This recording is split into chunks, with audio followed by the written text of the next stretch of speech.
Hi, everybody. Welcome to Colorado Inside Out. I'm your host, Dominic Duzzuti. Thank you so much for joining us. We are excited to be here. Any sort of pre-Halloween show is always going to be pretty fun around here, but I can tell you right now, from the pre-show banter, it is going to be fantastic. Let's get rolling. Election day is quickly approaching, but are Coloradans voting? According to the Secretary of State, Jenna Griswold, only 12% of ballots have been turned in so far. Meanwhile, Colorado clerks are being forced to double down on their efforts to educate voters in the voting process due to continued claims of voting fraud from the 2020 election. School board elections are heating up this year, with the funding for candidates across the state skyrocketing when compared to the last election. Patty Calhoun from Westward, fresh back into town. Thank you for making it. Only a few days left in the 2021 Colorado election. It's been a little sleepy, except for school board races, which seems where all the money's going. What are you taking away from what we've heard so far? Well, I don't think it's been all that sleepy, say, in Park Hill, which continues to explode with arguments back and forth. You also have the 2F over the group home, group living arrangement. I've heard a lot about that, too, because if people in their 20s can afford to live with just two unrelated adults in a home in Denver, they are doing very well. I mean, many of us lived in communal but not hippie arrangements when we were younger. I mean, that's how you afford rent in a lot of parts of town. And they're looking at rolling back something that is only an acknowledgement of what life is like now in 2021. So there are a lot of really important measures on this ballot. I don't think it's that sleepy. I think people are just waking up to a lot of the issues. They take a lot of time to figure out, too. And if anyone needs help, feel free to call me. I have many, many opinions on this we're not getting to today. That is truly a really community service there, Patty. David Copel from the Independence Institute and DU Law School. Do you expect that people are just kind of sitting on the ballots, that we'll see a pretty decent turnout this year when it's all said and done? Well, decent, relatively speaking, to what you'd expect. This is you have the highest turnout in presidential election years, lower turnout in the off years, the even-numbered years in between, and even lower in what's in the off year. We don't have a lot of big personalities, pro or con, bringing people to vote, and I think my wife and I haven't voted yet because it is a complicated ballot. I know what I think on the statewide issues and even on Boulder City Council, but haven't yet had time to look into the Boulder School Board, and then there's all these ballot measures in Boulder, some of which you can tell whether you're for or against based on just the title. Others, there could be all these kind of sleazy things in there, and knowing the Boulder City Council, I would expect that, like, to remove obsolete language and improve things. It says you gotta, to be informed, we actually got to go look at the Blue Book and find out what the real thing is. So I'm not surprised people need some time to figure this kind of stuff out. Eric Sonneman, political analyst and also a columnist with the Gazette newspapers and Colorado Politics. Eric, school board elections used to be the ones that are tough to really research. Even political junkies like us, I got to dig in a little bit more. And I'm grateful for in my local paper, the Highlands Ranch Herald, because they actually had quotes from candidates there. So it's like, able to make a decision there. But the money coming into the school board races, everything that we thought was politics in state house and state senate, it's going all the way down to school board. Are we going to start seeing some pretty serious ramifications from that investment? Well, welcome to the new era, and it's not brand new this year. It's been going on for a few election cycles that school board politics have become incredibly polarized, just like politics at every other level of our government. They're polarized, and they're increasingly expensive. They're attracting money. I think this is a sleepy election as far as a lot of voters are concerned, not people around this table, not a lot of talkers. There's much we're paying attention to, but as far as many voters, voters were worn out by politics during the Trump era and the immediate post-Trump era. I think a lot of voters are just wanting to take a breather. First, as my public service, I would offer anyone who's in doubt about this ballot, they can call me and I will give them the counterpoint to what Patty tells them. I'll give them the, God's truth, of course. There are a couple things I'm watching for when these returns come in. I'll just tick them off.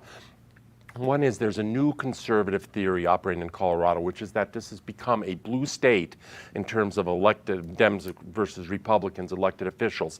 But in terms of ballot issues, tax cuts, whatever, it is still a fiscally conservative electorate. I'll be paying attention to where that's the case. Secondly, is the school board races you referenced, Dominic. Third is the Denver ballot. Patty referenced it, but it is a very full ballot with a few minor things on it, but a lot of consequential stuff on it as well.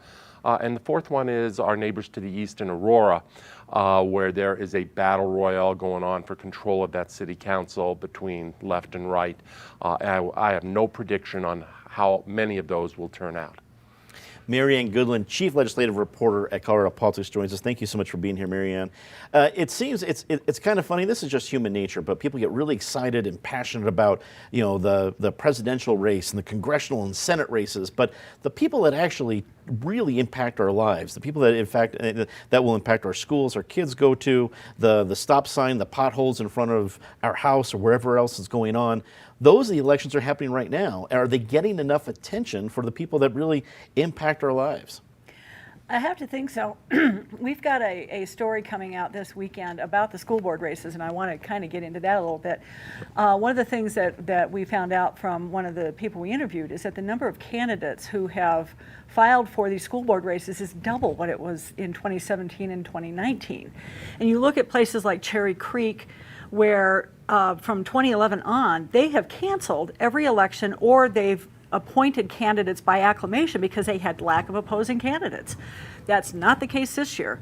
The Thompson School District up in Loveland, same issue. They have more people running for these school board races than ever before. And of course, it hits on these really hot button topics like mask mandates and critical race theory, which nobody's curriculum actually includes anyway. So, and then some of the other issues, the more traditional issues that have driven school board races in the past, such as parental choice.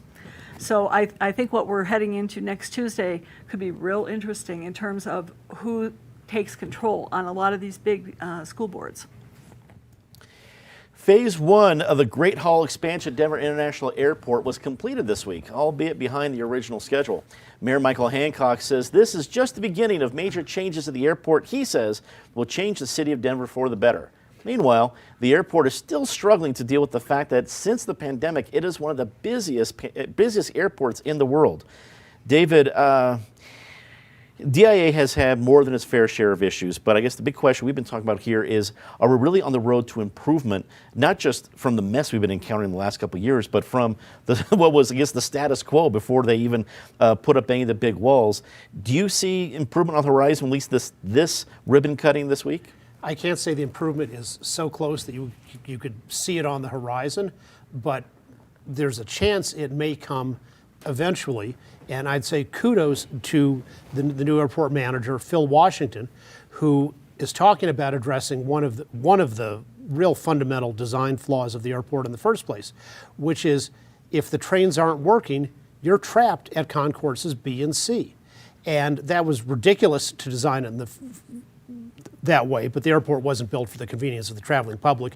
It was built as a jobs project for the construction industry and Federico Peña's monument to himself. But if they would let people have an alternative for how to get to the concourses, that would be huge. The sensible thing is to have underground walkways. That's what they do at Chicago O'Hare Airport and at Washington Dulles. Of course, it'll be much more expensive to dig things up and build them now as opposed to doing things right in the first place.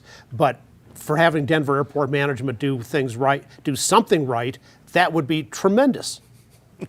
David, I wholeheartedly agree on the whole tunnel idea. The Cincinnati Airport, which I've only been to once, but is almost the exact same design, except you can walk all the way to Concourse C, because originally they weren't trying to put in a defunct luggage system. But anyway, we digress. Eric, you are actually a recent traveler to DIA, so you have encountered some of the issues we're talking about here. Your thoughts?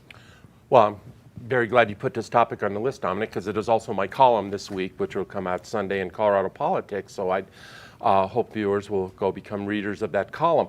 What a scene we encountered. We were there 2 weeks ago exactly, as we're taping this show, 2 Fridays ago. We were on our way home from a trip and went through DIA. Fortunately, we were arriving as opposed to departing, because the departing scene was truly ugly. The lines were snaking everywhere through the terminal. The lines were intersecting with the baggage claim areas. I counted 3 separate escalators, including the outside escalator down to the RTD station, that were broken or not functional. Any notion of social distance threw out the window because it was just a jam-packed scene. For my article, I talked to an airport spokesperson who tells me things are getting better in this week, next week, early in November, as some of those construction walls, the internal construction walls, come down and evidence progress. I hope so. But a lot of the work is still in the future. The whole new security checkpoints, which is one of the fundamental purposes of the project, those are still two full years away. This thing is going to be a mess that stays with us for a good long while. And then the question is, what is the product at the end, and why has no one, looking at you, Phil Washington, who is the new person on deck, really communicate with the voters of Denver and the traveling public as to what exactly it is we're buying. Why are we going through all this brain damage? What is the new product? I know we flew through LaGuardia, and who would ever think that you would look forward to a trip to LaGuardia, which is new and shiny and functional and upbeat and uplifting, and you would look at a trip to DIA with fear and loathing. Fear and loathing indeed. Marianne, Coloradans, it seems, are familiar with construction and wading through it. I remember the T-Rex project I-25, C-470 more recently, even the GAP project down south of the metro area. But as you're navigating that, you can see how it's going to be better. If we can just get through this time, wow, it's going to be great someday. Do you think enough Coloradans going through DIA can see that yet? I'd be real surprised if people can see that yet. We're heading into the busiest travel season of the year. We've got Thanksgiving and Christmas coming up, and given the problems that they're already having at DIA with TSA and security lines and the trains and everything else, I fear for the future, and I want to keep my comments short because I want to get to Patty, who has really interesting things to say about this whole situation. A better segue I could not have designed, Marianne, without any further ado. Someone fresh from Denver International Airport with a comment or two on the situation, Miss Patricia Calhoun. Well, those who watched last week might recall I was preparing for DIA to be my disgrace because I was flying out yesterday that afternoon. Alarmingly, it wasn't that bad. I mean, I was prepared for horror because you'd heard Phil Washington earlier that day actually having a press conference admitting how tough stuff had gotten, admitting it would continue to be tough until they could make some of the improvements. I got there and was in and out of security on a train within half an hour, which is old standards, I would say. That was fine. I didn't want to press my luck. But so flying out of DIA was great. Of course, I've also learned where the barriers are, and the barriers are indisputably a big mess. Every friend of mine and family member who's come into town has said, how come nothing has happened at this airport? It is still just all these barriers. So flying out was fine. I'd learned my lesson. But flying in, I happened to come right past the area they opened on Wednesday. This is Monday night. And you were looking at this, there's something about the design of the airport, it looks like Tinkerbell's sauna. So you look overhead, there's this weird wood as you come up the escalator, and then the floors are these sparkly white, for now, tiles, and it all looks shiny and new. But we heard a lot about one of the reasons Ferrovial had trouble dealing with DIA was that Kim Day was kind of getting into a lot of detail work, like tile in the bathroom. I want to know who came up with this scheme. I mean, it looks very clean on that 6th level on the east, but the floor is Tinkerbell. Tinkerbell sauna, I imagine, is going to be trending at some point later this weekend. So for that, Colorado in America, you are welcome from our friend, Miss Patty Calhoun. Next topic, the Denver City Council's Safety, Housing, Education, and Homelessness Committee approved a $1.4 million contract for its STAR program this week.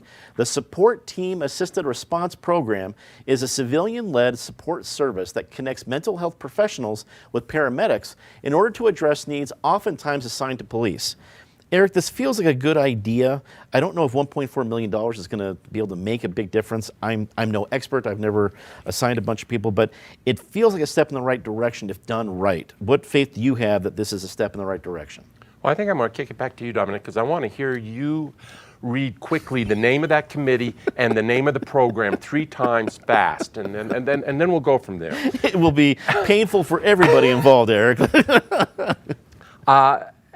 I think it is the correct intent. Whether it is the right amount of money, too little, too much, probably not too much, remains to be seen, but it is the correct intent. We've had a lot of silly debates about defunding the police and other things that are more sloganeering and rhetorical.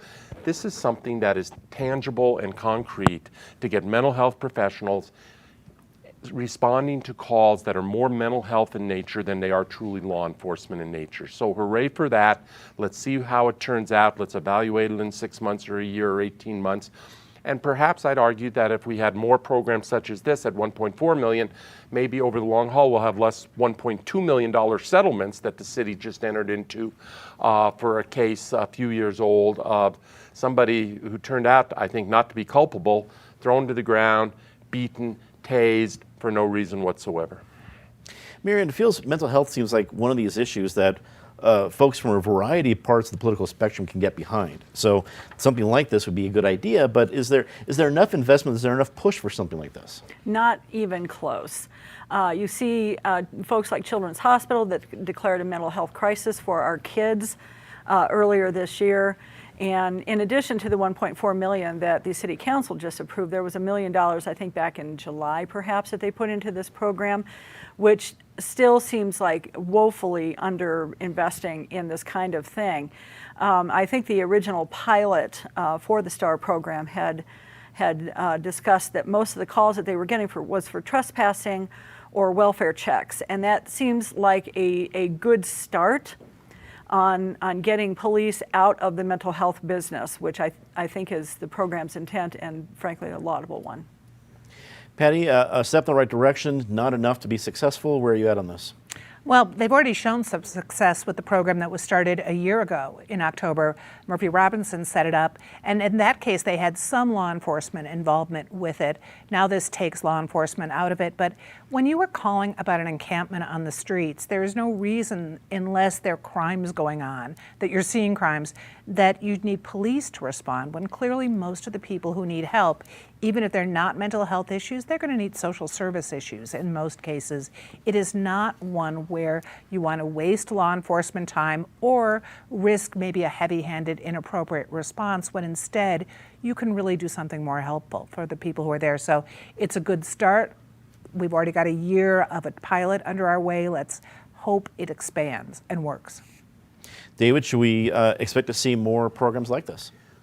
Well, I think the intent on this is very good, and because police officers can't be trained to be mental health professionals, that's a different thing. And I think a lot of them would appreciate having people who do have the specific training for those kinds of problems being the first ones to deal with it. You know, the problem is if the only tool you have is a hammer, then everything looks like a nail. And not everything that involves somebody with a mental health problem is something for which the police officer ought to be the first, necessarily the first responder. My guess is that this $1.4 million thing, of course, it's just a start, and over time it may well be expanded if it works well. But let's remember, this is when you just add a few words to a sentence, it can completely change the meaning. So you say, here's a great new program. That means one thing, and you say, comma, and Michael Hancock will be in charge. You know, you can see out at the airport, whatever his skills, being an effective administrator isn't one of them. So with a new program, when he's the mayor, I think it's best to start small and try to build on success from there. Governor Jared Polis announced on Thursday that if COVID numbers do not begin to improve in Colorado, the state has up to 5 different options to use to address the situation. Among the options include authorizing hospitals to ration care and halting non-emergency medical procedures. Marianne, it seemed that the governor laid mask mandates off the table. That's not on the table. We're just going to be trying to give hospitals more options, and including maybe even bringing some federal aid. From what we've seen so far, do you expect the governor to enact any of these measures? Not with him heading into a re-election year, not a chance. I think he's very cautious, or he's at least playing it very cautious about just how many steps he's willing to take in order to bring this thing under control. But here's a number that I want everybody to think about for a second. According to a newsletter I got this morning from the public health director in Elbert County, 1 in every 56 Coloradans is contagious with COVID. And that, I have to tell you, that really shocked me. And part of that news conference yesterday included Dr. Eric France, the state's chief medical officer, who pointed out that the state has seen a 400% increase in pediatric COVID infections in September and October, which was double what it was in the previous 2 months before that. And again, I would go back to Elbert County, when they're talking about their kids' situation. This week alone, they've reported 3 cases of COVID for kids under the age of 10, including a 3-year-old. Come on, people, let's be smart. If you don't care about getting a vaccine because you're making a political statement, think about that 3-year-old. I've seen too many pictures of kids on ventilators. That 3-year-old needs as much protection as anyone else. Patty, we're seeing more vaccinations available for younger kids, but is that going to be enough to stem this wave? Well, if a number of younger kids do get vaccinated and get vaccinated in a hurry, that's going to help, because the big outbreaks right now are at K through 12 schools, and mostly with students, because staffers, for the most part, are already vaccinated. I was just in Massachusetts that has a mask mandate. All indoor spaces, you're supposed to wear a mask. At this point, it doesn't feel that onerous. I agree with Marianne that Polis will not go there right now, but fortunately for him, other businesses are going that way, and he might not have to. Like you have Cronky with Ball Arena and the Paramount the Paramount Theater, which now are going for vaccinations and masks. So you're going to see a lot more businesses take on that burden from the state. David, is that where we've talked about a lot of different issues in this program where the free market can be a solution. Is that where this is one of the, if businesses are saying, hey, you want to enjoy what we're doing, have proof of vaccination or a negative test, will that end up pushing more than any government mandate? Maybe, and I think it's something where businesses, in most situations, ought to have the choice to do it. I teach at Denver University, and they have a vaccination mandate and also testing mandates for all of their employees and students, except for some narrowly defined exceptions, like you're immunocompromised, so you can't take the vaccine. I think the data are pretty clear at this point that vaccines make a much bigger difference than masks do. And vaccines are not perfect, and very few vaccines are. You don't get 100% lifetime immunity necessarily from almost any vaccine you take, but it definitely improves the odds. And I got my booster vaccine yesterday. I would encourage people to do it. I understand the reluctance because the public health establishment has thrown away all its credibility with 1.5 years of lies about the epidemic. But this actually happens to be something where the real facts do support choosing to get a vaccine. Eric, wrap it up for us. Where do we go from here? I think that was a little tough on David's part in terms of the public health establishment. Obviously, there have been problems, but people are doing the best as possible, sometimes better, sometimes worse, but doing it in real time under unusual circumstances. Colorado is definitely going through a bad patch right now, and I don't know what's fully explicable of why that patch is hitting us so toughly at the moment. I guess the only thing I really want to add, because I think it's been covered well, is the ripple effects. If we get to a point where we need to order, or hospitals are not doing cosmetic surgery, who cares, but elective surgeries and putting those off, that has ripple effects on people's health as well, and so that is not without its own consequence. Hear, hear. Time to get to our very favorite part of the show, Disgrace of the Week. As always, Patty, please start us off.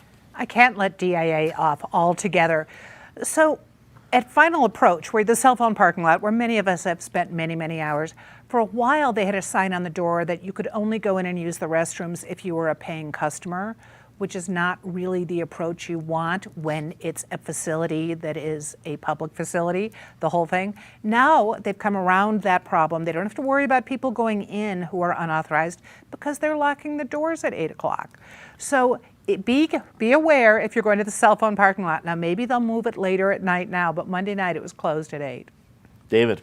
The useful idiots in the free world who are doing the prep work for China's forthcoming invasion of Taiwan by claiming that Taiwan has always been part of China.